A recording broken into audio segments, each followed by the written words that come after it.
In Severodonetsk, in the Luhansk region, Russian troops have destroyed all food warehouses, and the residents can only count on food products from humanitarian supplies. In the Kharkiv region, the occupiers are isolating the towns they occupy, are not allowing evacuations, and aren't letting volunteers in. Several volunteers were shot. Humanitarian aid from Ukraine is not allowed. The roads are mined, and you can leave only in the direction of the territory of the Russian Federation. In the Donetsk and Taurai directions, the enemy continues to fire at localities along the entire line of combat. In the occupied territories of Kherson, the occupiers plan to organize a forced mobilization of the population for the war against Ukraine. The Russians also want to completely prevent the delivery of humanitarian aid from the Ukrainian side.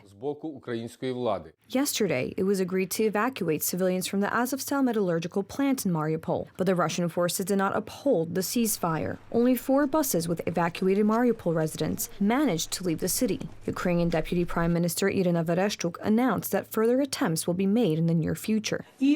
I can say with full responsibility that, unfortunately, not a single time has the relevant humanitarian corridor from Mariupol to Zaporizhia or any other Ukrainian city worked.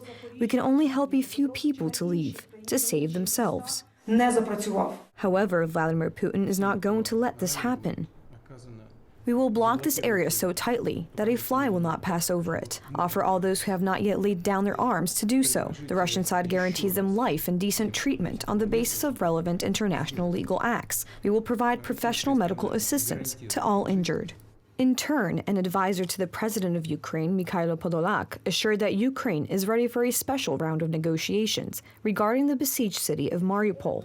Yes, without any conditions, we are ready for a special round of negotiations in Mariupol, 1-on-1, 2-for-2, to save our boys, Azov, military, civilians, children, living and wounded, all of them, because it's ours, because they are in my heart, forever. Today, Kiev was visited by the Prime Minister of Denmark, Mette Frederiksen, and the Prime Minister of Spain, Pedro Sanchez. During the meeting with the President of Ukraine, they discussed the current situation in war-torn Ukraine, announced further support for Ukrainians and the prosecution of war crimes and human rights violations committed by Russian troops. The Danish Prime Minister has announced that he will hand over another shipment of arms to Ukraine.